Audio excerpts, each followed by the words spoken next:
Hello friends, welcome to my channel.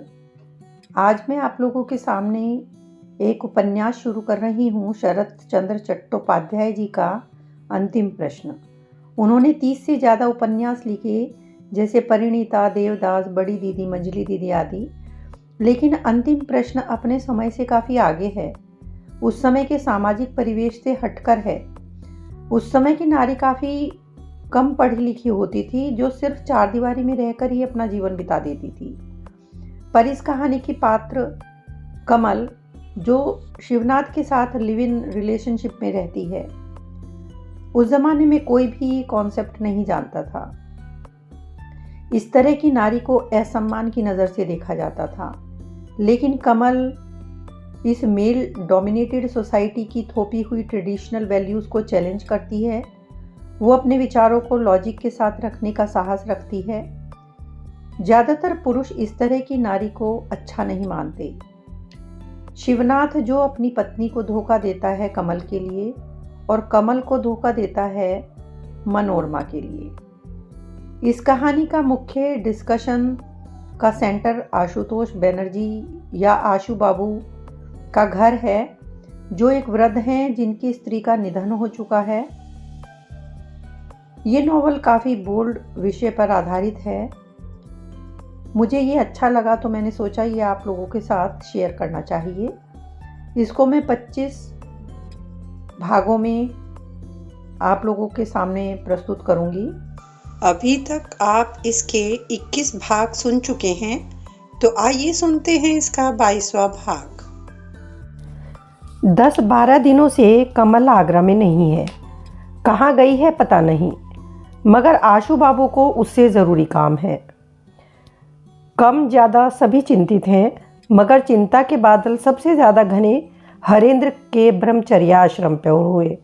ब्रह्मचारी हरेंद्र और अजीत चिंता से इतने सूख गए कि शायद उनका ब्रह्म भी खो जाता तो इतना बुरा हाल नहीं होता। अंततः एक दिन उन्होंने ढूंढ निकाला। घटना बहुत सामान्य थी। चाय बागान के कमल के एक परिचित साहब बागान का काम छोड़कर रेलवे की नौकरी लेकर टूंडला आए हैं। उनकी पत्नी नहीं है, लगभग 2 साल की एक छोटी लड़की है। बहुत परेशान होकर वह कमल को ले गए थे। उनका घर बार ठीक करने में ही कमल को इतना समय लगा। आज सुबह ही वह लौटी है। दोपहर के समय उसे लाने के लिए मोटर भेजकर आशु बाबू उसका इंतज़ार कर रहे हैं। बेला को मजिस्ट्रेट के घर जाना है। तैयार होकर वह भी गाड़ी का इंतज़ार कर रही है। सिलाई करते करते अचानक नीलिमा बोली, उस आदमी का परिवार नहीं है। एक छोटी बच्ची के सिवा घर में कोई औरत नहीं है, और उसी के घर में कमल आराम से 10-12 दिन रह आई। आशु बाबू ने बड़ी मुश्किल से गर्दन घुमाकर उसकी ओर देखा। इस बात का तात्पर्य उन्हें समझ नहीं आया। नीलिमा जैसे खुद से बातें करने लगी। वह बिल्कुल नदी की मछली जैसी है। पानी में भीगने न भीगने का प्रश्न ही नहीं उठता। खाने पहनने की चिंता नहीं, सिर पर कोई अभिभावक नहीं, आंख दिखाने वाला समाज नहीं, बिल्कुल स्वतंत्र। आशु बाबू सिर हिलाकर मधुर स्वर में बोले, हाँ, ऐसी ही है वह।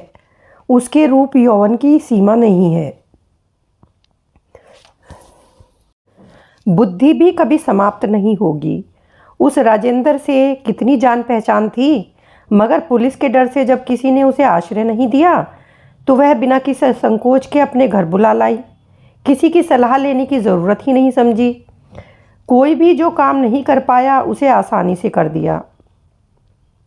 सुनकर महसूस हुआ कि सब उससे छोटे हो गए हैं, जबकि औरतों को कितना कुछ सोचना पड़ता है। आशु बाबू बोले, सोचना तो चाहिए नीलिमा। बेला बोली, अगर हम चाहें तो हम भी ऐसी बेपरवाह स्वतंत्र हो सकती हैं। नीलिमा बोली, नहीं हो सकती। चाहकर भी मैं नहीं हो सकती, और आप भी नहीं, क्योंकि समाज जो कालिख हम पर पोत देगा उसे साफ करने की शक्ति हम में नहीं है। थोड़ा रुककर बोली, ऐसी इच्छा एक दिन मेरी भी हुई थी, इसीलिए बहुत दिनों से यह बात सोची है मैंने। पुरुष के बनाए समाज में के अन्याय में जलती रही। कितनी जली वह बता नहीं सकती, बस जलना ही सब कुछ था। मगर कमल को देखने से पहले इसका असल रूप नहीं देखा था। औरतों की शक्ति, औरतों की स्वतंत्रता तो आजकल हर औरत की ज़बान पर है, मगर वह ज़बान से बाहर ज़रा भी नहीं। क्यों जानती हैं? अब देखा कि स्वतंत्र तत्व विचार से नहीं मिलती, न्याय धर्म की दुहाई देने पर भी नहीं मिलती, सभा में खड़े होकर पुरुषों से बातचीत करने पर भी नहीं मिलती। यह कोई किसी को दे नहीं सकता। लेन देन की चीज़ ही नहीं है ये। कमल को देखते ही लगता है यह अपनी पूर्णता से, आत्मा के विस्तार से खुद आती है। बाहर से अंडे का खोल तोड़कर भीतर के जीव को मुक्ति देने से मुक्ति नहीं मिलती, वह मर जाता है। हमारे साथ यही कमल अलग है। बेला से बोली, यही देखो 10-12 दिनों के लिए कहीं गई, सब डर गए। मगर यह आशंका किसी के मन में नहीं आई कि कमल ऐसा कोई काम भी कर सकती है जिससे मर्यादा भंग हो। आप ही बताइए, हमारे ऊपर इतना विश्वास कोई करता? यह गौरव हमें कौन देता? पुरुष भी नहीं, औरतें भी नहीं। आशु बाबू विस्मयपूर्वक उसकी ओर देखकर बोले, बिल्कुल सच कह रही हो नीलिमा। बेला ने पूछा, मगर उसका पति होता तो वह क्या करती? नीलिमा बोली, उसकी सेवा करती, खाना पकाती, घर द्वार साफ करती। बच्चे होते तो उन्हें पालती। अकेली है, पैसे हैं नहीं, तब तो शायद समय की कमी के कारण हमसे मिलने भी नहीं आती। बेला बोली, तो? नीलिमा बोली, तो क्या, कहते ही हंस पड़ी। बोली काम नहीं करना, शोक दुख शिकायतें नहीं होंगी, हमेशा घूमते रहना, क्या यही औरतों की स्वतंत्रता का मापदंड है? स्वयं विधाता के पास भी काम की कमी नहीं है, मगर उन्हें क्या कोई पराधीन मानता है? इस दुनिया में क्या मेरा अपना काम ही सामान्य है? आशु बाबू मोहित होकर उसे देखने लगे। असल में ऐसी बातें उन्होंने नीलिमा के मुंह से पहले नहीं सुनी थी। नीलिमा कहने लगी, कमल को खाली बैठना आता ही नहीं, तब वह पति, पुत्र और अपने घर के कामों में डूबी रहती। आनंद की धारा की तरह संसार उसके ऊपर से बह जाता, उसे पता ही नहीं चलता। मगर जिस दिन से उसे लगता कि पति का काम बोझ बनकर उसके कंधों पर आ पड़ा है, मैं कसम खाकर कह सकती हूँ, तो कोई उसे एक दिन भी उस घर में नहीं रख सकता। आशु बाबू धीरे से बोले, हाँ ऐसा ही लगता है। पास ही परिचित मोटर के हॉर्न की आवाज़ सुनाई दी। बेला खिड़की से झांककर बोली, हाँ हमारी ही गाड़ी है। कुछ ही पल में नौकर बत्ती लेकर आया और कमल के आने की खबर सुनाई। पिछले कुछ दिनों से आशु बाबू उसका इंतज़ार कर रहे थे, मगर आज आने की खबर सुनकर उनका चेहरा मलान और गंभीर हो गया। अभी अभी कुर्सी पर सीधे होकर बैठे थे, फिर से लेट गए। कमरे में आते ही कमल ने सबको नमस्कार किया और आशु बाबू के पास कुर्सी पर बैठकर बोली, सुना है आप मेरे लिए बहुत व्याकुल हो गए थे। किसे पता था कि आप लोग मुझे इतना प्यार करते हैं? अगर जानती तो बताकर ज़रूर जाती। यह कहकर उसने आशु बाबू का हाथ स्नेह से अपने हाथ में ले लिया। आशु बाबू का चेहरा दूसरी ओर था, वैसा ही रहा, कोई उत्तर नहीं दे पाए। कमल ने सोचा कि उनके ठीक होने से पहले वह चली गई और इतने दिनों से कोई खबर नहीं ली, इसीलिए नाराज़ हैं। उनकी मोटी उंगलियों में अपनी फूलों की कलियों सी उंगलियों को डालकर उनके कान के पास होठ लाकर फुसफुसाकर बोली, मैं मानती हूँ मुझसे गलती हो गई है। मगर जब उन्होंने इस बार भी उत्तर नहीं दिया तो वह चौंकी और डर भी गई। बेला जाने वाली थी, उठकर औपचारिकतावश बोली, आप आएंगी? अगर मुझे पता होता तो मैं मालिनी को मना कर देती, मगर मैं नहीं गई तो वो नाराज़ हो जाएंगी। कमल ने पूछा, मालिनी कौन? नीलिमा बोली, वह यहाँ के मजिस्ट्रेट की पत्नी। शायद तुम्हें याद नहीं है। बेला से बोली, आप जाइए, नहीं गई तो उनकी महफिल बेकार हो जाएगी। नहीं बेकार नहीं होगी, मगर नाराज़ हो जाएंगे। सुना है और लोगों को भी बुलाया है। ठीक है मैं चलती हूँ, फिर कभी बातचीत होगी, नमस्कार, कहकर तेजी से बाहर चली गई। नीलिमा बोली, अच्छा ही हुआ, इन्हें जाना था नहीं तो सारी बातें खुलकर करने में कठिनाई होती। अच्छा कमल, मैं तुम्हें तुम कहती थी या आप? कमल बोली तुम, मगर मैं इतने लंबे समय के लिए नहीं गई थी कि आप मुझे भूल ही गई। नहीं, भूली नहीं। हाँ, एक खटका था। छोड़ो, 7-8 दिनों में से हम तुम्हें ढूंढ रहे थे। ठीक ढूंढना ही नहीं, तुमसे मिलने की मन ही मन तपस्या कर रहे थे। मगर तपस्या का शुष्क गांधीर्य उसके चेहरे पर नहीं था। इसीलिए इसे स्नेह का मजाक सोचकर कमल हंसकर बोली, इस सौभाग्य का कारण मुझे तो सबने त्यागा हुआ है दीदी। भद्र समाज का कोई मुझे नहीं चाहता। यह संबोधन नया था। अचानक नीलिमा की आंखें भर आई, मगर वह चुप रही। आशु बाबू से रहा न गया। चेहरा फेर कर बोले, भद्र समाज का जवाब तो वही देंगे, मगर मैं जानता हूँ जीवन में कोई अगर सचमुच तुम्हें चाहता है तो वह यह नीलिमा है। इतना प्यार शायद तुम्हें किसी से नहीं मिला होगा कमल। कमल बोली, मैं जानती हूँ। नीलिमा चंचल होकर उठ खड़ी हुई। कहीं जाने के लिए नहीं, इस तरह की चर्चा से वह हमेशा अस्थिर हो जाती है। काफ़ी मामलों में लोगों ने उसे गलत समझा, मगर यही उसका स्वभाव है।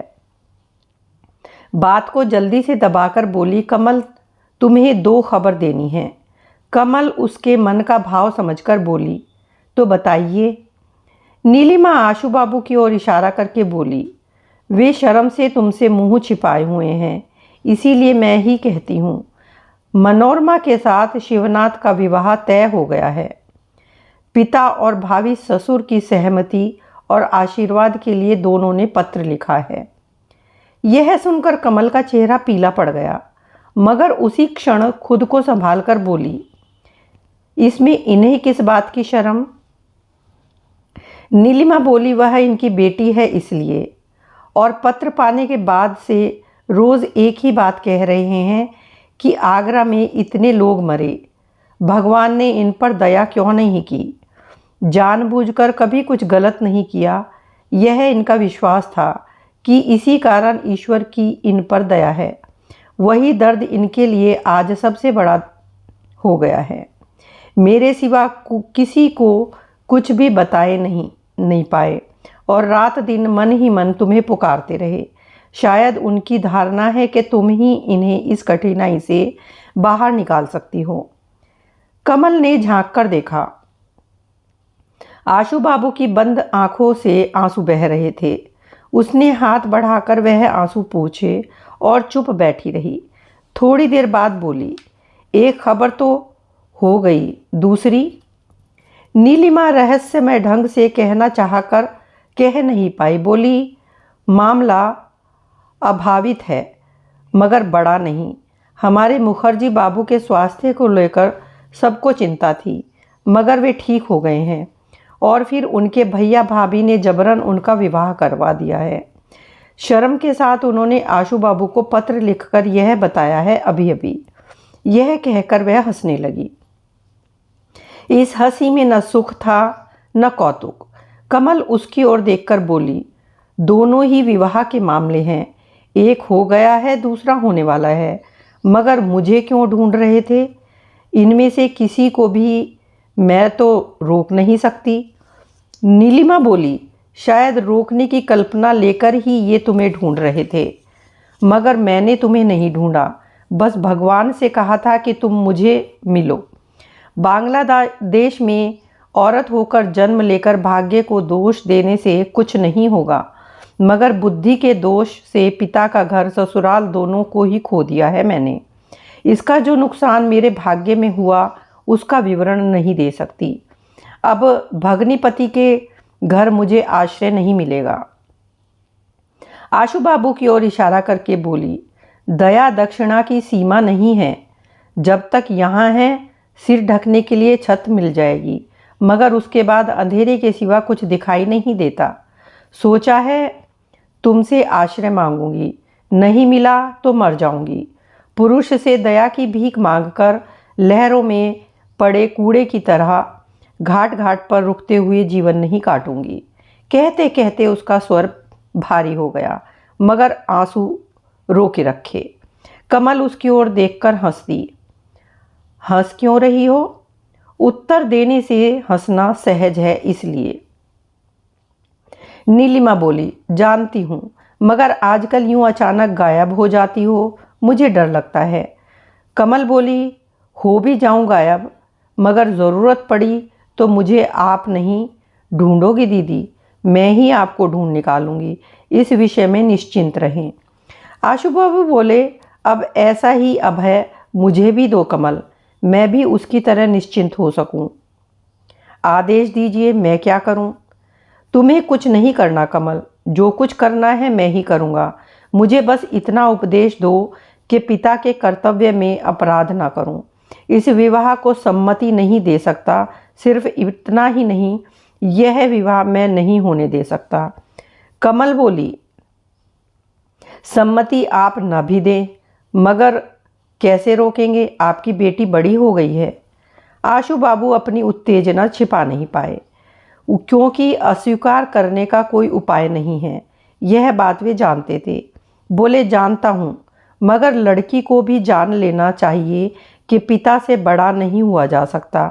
सिर्फ सम्मति ही नहीं, संपत्ति भी मेरी है। आशुबद्दी की कमज़ोरी लोग जानते हैं, मगर उसका एक पहलू और भी है, वह भूल गए हैं। कमल उनकी ओर देखकर स्नेह से बोली, वह पहलू भले ही रहे आशु बाबू, वह भी अगर नहीं हुआ तो क्या उसे सबसे पहले अपनी बेटी को ही याद दिलाना है? हाँ, जिद्दी बेटी को। यह कहकर पल भर मौन रहकर बोले, बिन माँ की वह मेरी इकलौती संतान है। कैसे पाला यह सिर्फ वही जानते हैं जिन्होंने पिता का हृदय बनाया। इसकी पीड़ा को अगर मैं बताने लगूं तो विकृति सिर्फ मुझे ही नहीं, सारे पिताओं के जो पिता हैं उनका भी मजाक उड़ाएगी। फिर तुम कैसे समझोगी? मगर पिता का सिर्फ स्नेह ही नहीं, कर्तव्य भी है। शिवनाथ को मैं पहचान चुका हूँ, उसके हाथों से अपनी बेटी को बचा सकूं, इसके सिवा मुझे कुछ दिखाई नहीं देता। कल उन्हें पत्र लिख दूंगा कि इसके बाद मणि मुझसे 1 रुपये की भी उम्मीद न करे। मगर इस पत्र पर अगर उन्हें विश्वास नहीं हुआ तो? अगर उन्हें लगा कि पिता का यह गुस्सा ज़्यादा दिन नहीं रहेगा, तब पिता अपनी गलती ठीक कर लेंगे, तो वह उसका फल भोगेंगे। लिखने का काम मेरा है, विश्वास का उनका। क्या आपने सचमुच यही तय किया है? हाँ। कमल चुपचाप बैठी रही। इंतजार में आशु बाबू चंचल होकर व्याकुल हो उठे। बोले, चुप क्यों हो कमल? जवाब नहीं दिया? आपने कुछ पूछा ही कहाँ? दुनिया में एक के विचार दूसरे से न मिलने पर जो शक्तिशाली होता है वह दुर्बल को सजा देता है। यह रीत प्राचीन काल से चली आ रही है, इसमें कहने जैसा क्या है? आशु बाबू के गुस्से की सीमा न रही। बोले, यह कैसी बात हुई कमल? संतान के साथ पिता का संबंध शक्ति परीक्षा का नहीं है जो उसे दुर्बल मानकर सजा देना चाहता हूँ।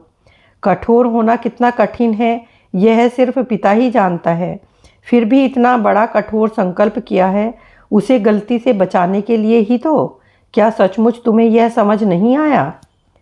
कमल सिर हिलाकर बोली, आ गया, मगर आपकी बात न मानकर अगर वह गलती कर ही बैठे, उसका दुख वह भोगेगी, मगर उसका दुख नहीं समाप्त कर पाए, इस कारण क्या उसके दुख का बोझ और बढ़ा देंगे? कुछ पल रुककर बोली, आप उसके सारे रिश्तेदारों से ज़्यादा अपने हैं। इस व्यक्ति को आप जानते हैं कि वह बहुत बुरा है। उसी के हाथ अपनी बेटी को हमेशा के लिए निरुपाय करके विसर्जित कर देंगे। उसके लौटने का पथ कहीं भी कभी भी खुला नहीं छोड़ेंगे। आशु बाबू विह्वल भाव से उसे देखते रहे, कुछ कह नहीं पाए। बस देखते ही देखते आंखों से आंसुओं की झड़ी लग गई। कुछ देर इस तरह बीतने के बाद अपने कुर्ते से आंसू पोंछकर रूंधे गले को खंकार कर साफ करके धीरे धीरे सिर हिलाकर बोले, लौटने का पथ अभी है कमल, फिर नहीं। पति को छोड़कर लौटना भगवान ना करे मुझे देखना पड़े। कमल बोली, यह अन्याय है।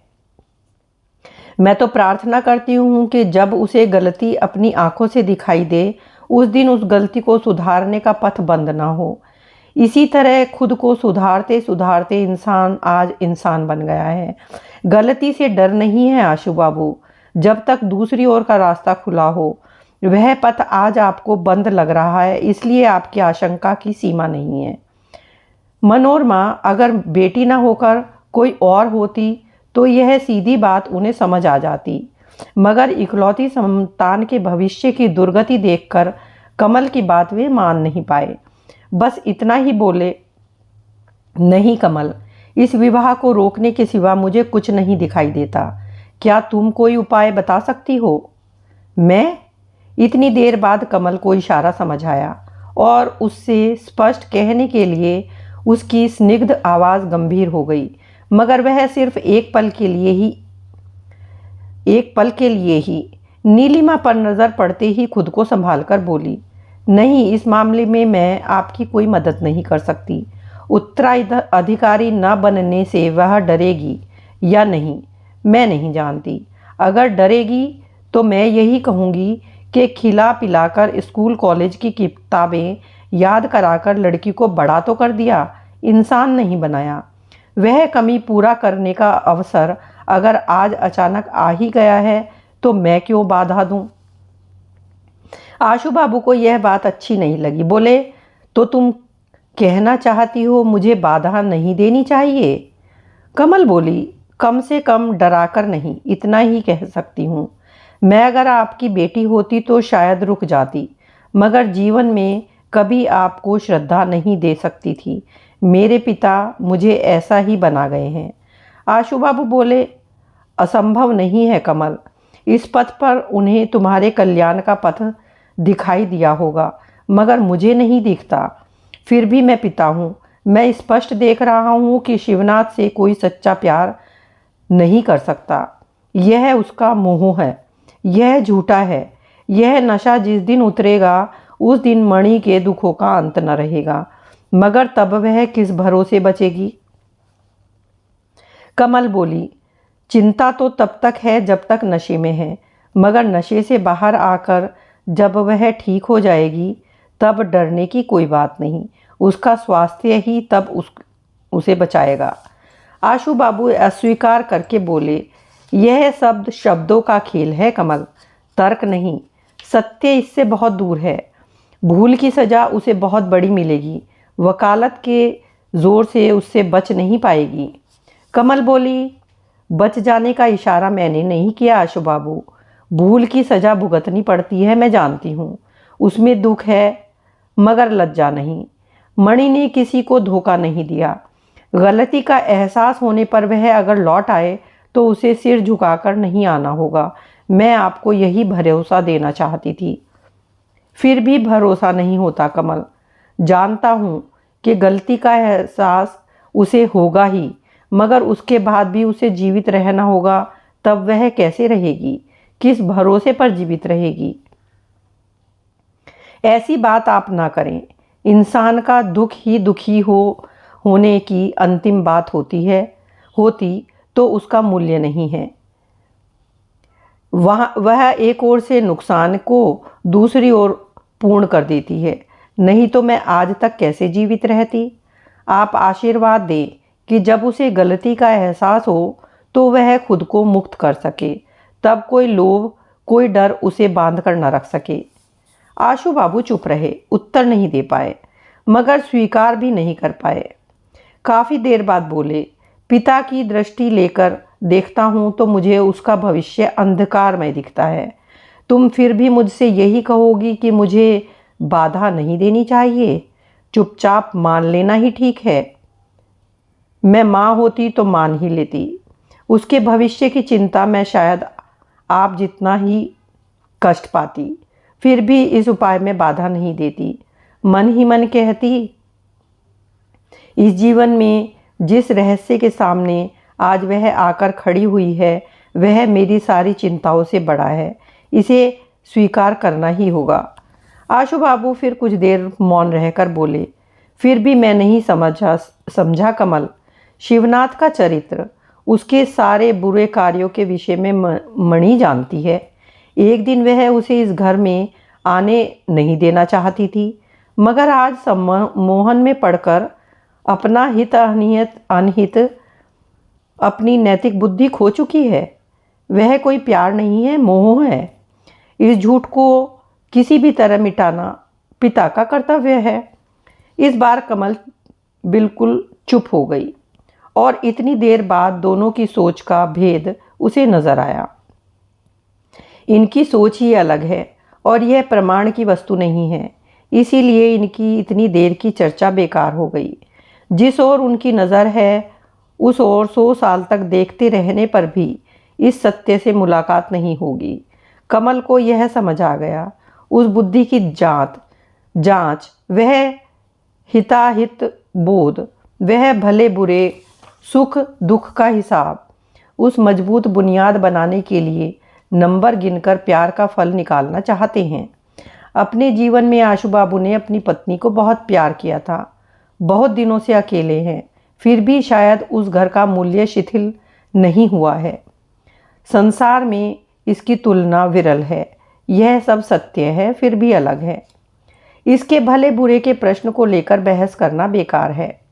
दाम्पत्य जीवन में एक दिन भी आशु बाबू और उनकी पत्नी में मतभेद नहीं हुआ था।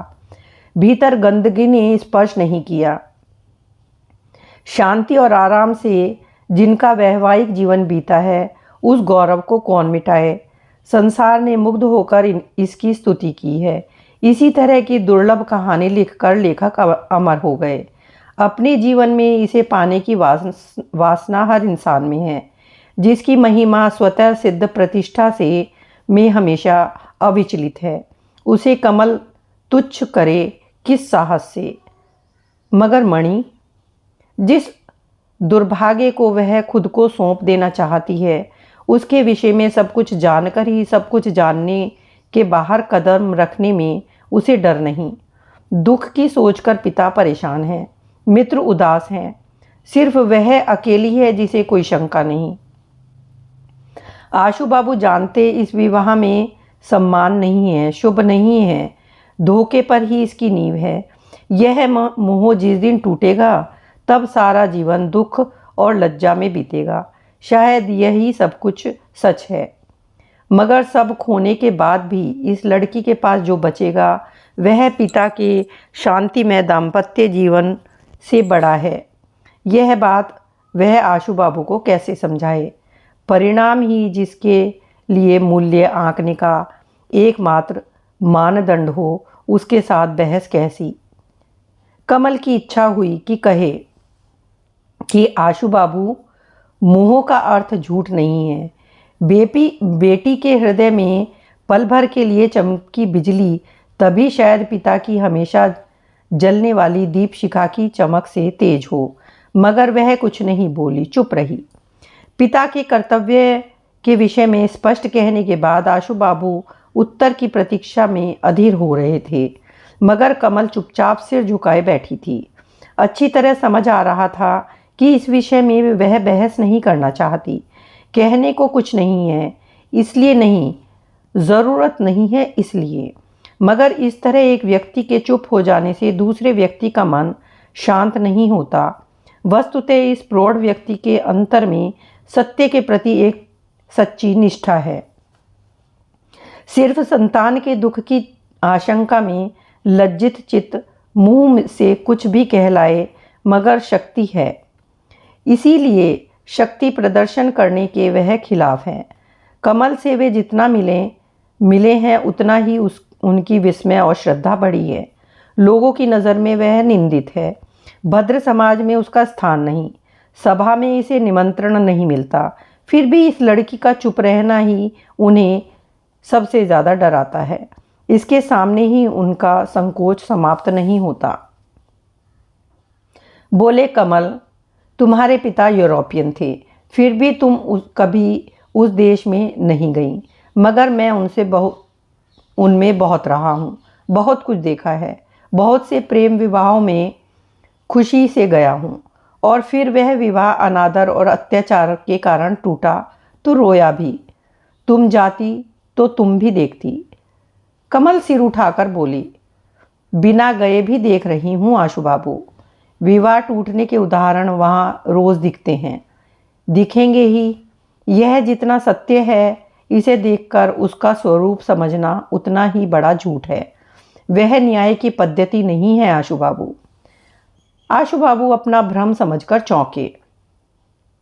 इस तरह इससे बहस नहीं की जा सकती। बोले, उसे छोड़ो, हमारे देश की ओर ध्यान से देखो। जो प्रथा हमेशा से चली आई है, उनके सृष्टिकर्ता की दूरदर्शिता से यहाँ लड़के लड़की पर दायित्व नहीं रहता, माता पिता पर रहता है। इसीलिए यहाँ बुद्धि असंयमित नहीं होती। एक शांत अविचलित मंगल उनके जीवन के साथ हमेशा रहता है। कमल बोली, मगर मणि मंगल का हिसाब नहीं लगा रही आशु बाबू। वह प्यार चाह रही है। एक तो वह बड़ों की कृपा से मिलता है, मगर दूसरों का हिसाब सिर्फ हृदय का देवता जानता है और कोई नहीं जानता। मगर बहस करके मैं आपको बेकार में परेशान कर रही हूँ।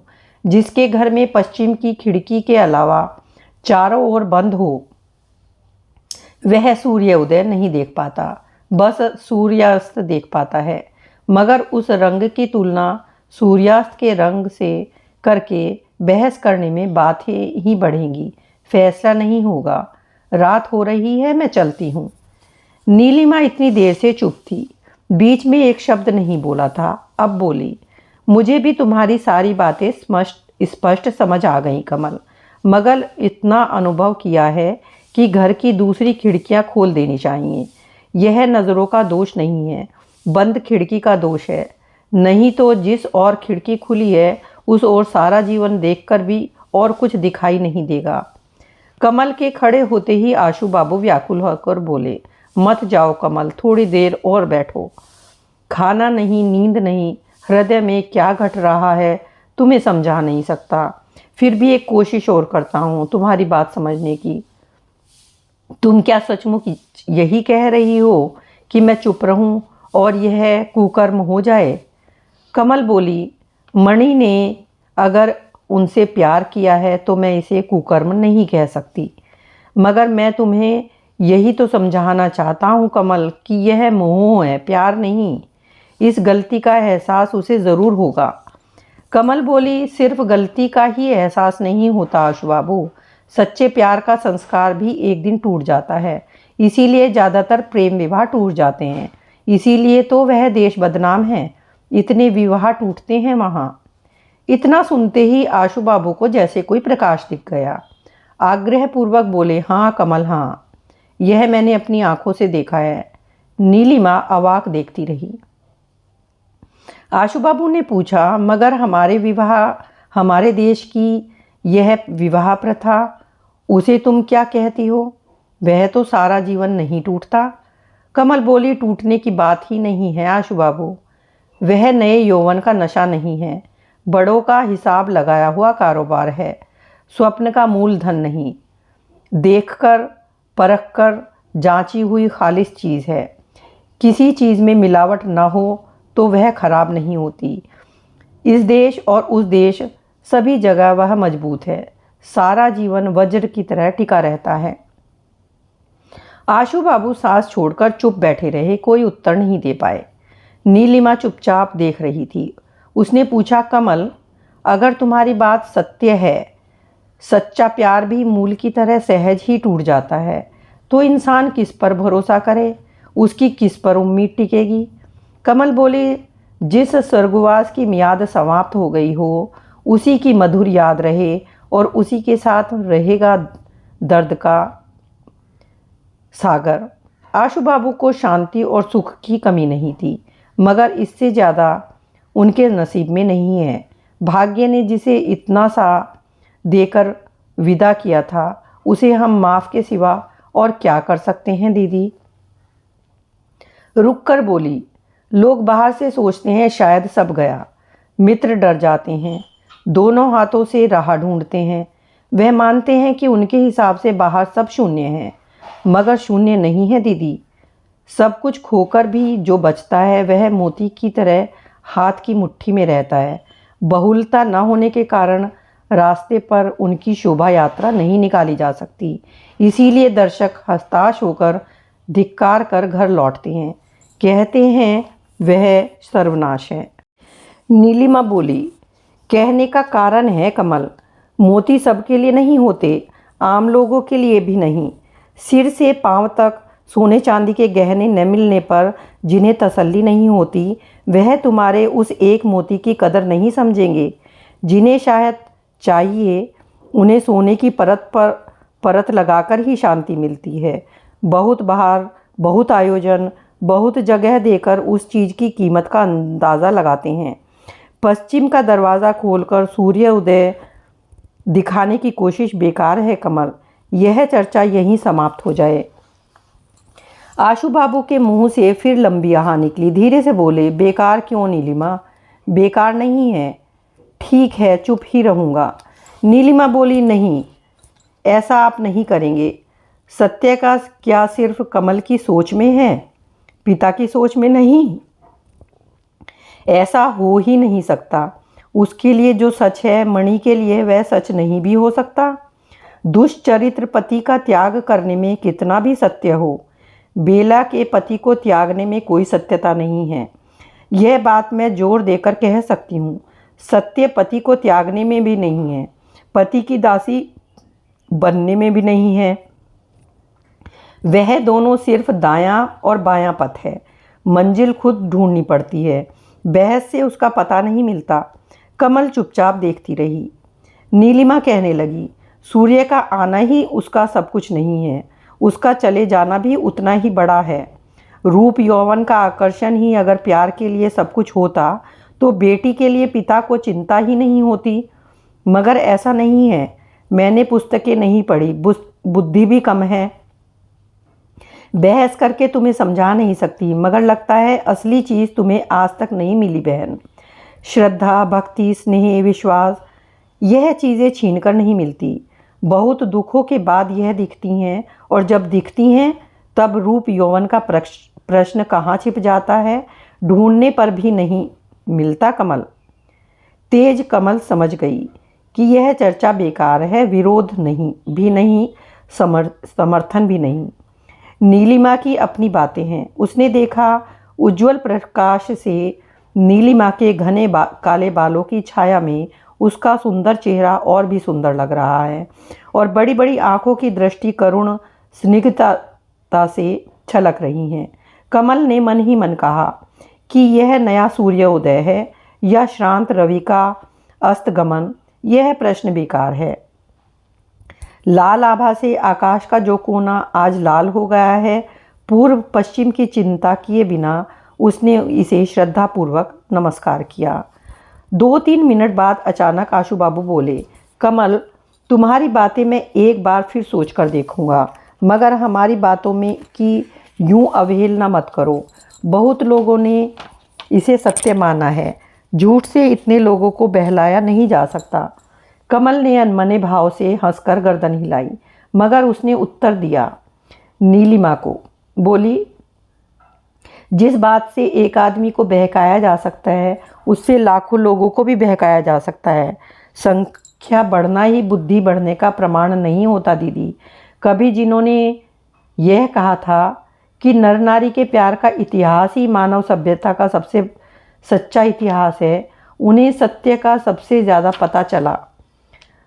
मगर जिन्होंने घोषणा की थी कि पुत्र के लिए पत्नी की ज़रूरत है, उन्होंने औरत का ही सिर्फ अपमान नहीं किया, खुद का भी बड़े होने का पथ भी बंद कर दिया था, और उसी असत्य पर नींव खड़ी की थी। इसलिए आज भी दुख समाप्त नहीं हुआ। मगर यह बात मुझसे क्यों कह रही हो कमल? क्योंकि आज आपको बताना बहुत ज़रूरी है कि मीठे वाक्यों के गहने हमारे शरीर पर लपेटकर जिन्होंने प्रचार किया था कि मातृत्व ही नारी की चरम सार्थकता है, उन्होंने समस्त नारी जाति का अपमान किया था। जीवन में कोई भी चीज़ मान लेना दीदी, इस झूठी नीति को कभी मत मानना। यही मेरा अंतिम अनुरोध है। बस और बहस नहीं, मैं चलती हूँ। आशु बाबू थक कर बोले, ठीक है, नीचे गाड़ी खड़ी है, तुम्हें छोड़ आएगी। कमल पीड़ित स्वर में बोली, आप मुझे स्नेह करते हैं मगर हमारा कोई मेल नहीं। नीलिमा बोली, है कमल, मगर वह मालिक की फरमाइश अनुसार काट छाँट कर किया हुआ मेल नहीं है, विधाता की सृष्टि का मेल है। चेहरे अलग हैं मगर खून एक जैसा नसों में वही बहता है। इसीलिए बाहर की अनेकता जितने भी झमेले खड़े हो करे, भीतर का आकर्षण समाप्त नहीं होता। कमल ने पास आकर आशु बाबू के कंधे पर हाथ रखा और बोली, बेटी के बदले मुझसे नाराज मत होना आप। आशु बाबू कुछ नहीं बोले, स्तब्ध होकर बैठे रहे। कमल बोली, अंग्रेजी में एक शब्द है, इमेंसिपेशन। आप तो जानते हैं, प्राचीन काल में पिता की कठोर अधीनता से संतान को मुक्त कराने में उसका बड़ा अर्थ था। उस समय बच्चों ने यह शब्द नहीं बनाया था, उन्होंने बनाया था जो आप जैसे बड़े पिताओं ने, जिन्होंने अपने बंधन खोलकर संतान को मुक्ति दी थी, उन्होंने ही। आज भी इमेंसिपेशन की कितनी भी कुदाल औरत चलाए, देना तो आप लोगों के हाथ में है, हम औरतों के हाथ में नहीं है। दुनिया की इस व्यवस्था को मैं कभी नहीं भूलती आशु बाबू। मेरे पिता अक्सर कहते थे, धरती को दास प्रथा से उनके मालिकों ने मुक्त किया था। उनके लिए मालिक ही लड़े थे, नहीं तो दास तो सिर्फ चीखते ही रहते, मुक्त नहीं होते। ऐसा ही होता है, विश्व का नियम ही ऐसा है। शक्ति के बंधन से दुर्बल को शक्तिमान ही बचाता है। उसी तरह नारी की मुक्ति भी पुरुष ही दे सकता है। दायित्व उन्हीं का है। मनोरमा को मुक्ति देने का भार आप पर है। मणि विद्रोह कर सकती है, मगर पिता के अभिशाप में संतान की मुक्ति नहीं होती। मुक्ति मिलती है पिता के आशीर्वाद से। आशु बाबू कुछ नहीं कह पाए। यह चंचल लड़की दुनिया के असम्मान, अमर्यादा में ही जन्मी है, मगर जन्म की उस शर्मनाक दुर्गति को बिल्कुल भूलकर लोकांतरित पिता पर उसके स्नेह की सीमा नहीं है। जो व्यक्ति उसका पिता था वे उससे नहीं मिले। अपने संस्कार और स्वभाव के अनुसार उस आदमी पर श्रद्धा रख पाना कठिन है, फिर भी उसे याद करके उनकी आंखें छलक आई। अपनी बेटी से अलग होना और उसका विद्रोह करना उन्हें शूल की तरह चुभा है, मगर सारे बंधन तोड़कर भी कैसे इंसान को हमेशा के लिए बांधा जा सकता है। इस पराई लड़की की ओर देखकर उस बात का आभास हुआ। कंधे पर से उसका हाथ अपने हाथों में लेकर चुप रहे। कमल बोली, अब मैं चलूं? आशु बाबू हाथ छोड़कर बोले, हाँ। इससे ज़्यादा वे कुछ नहीं कह पाए।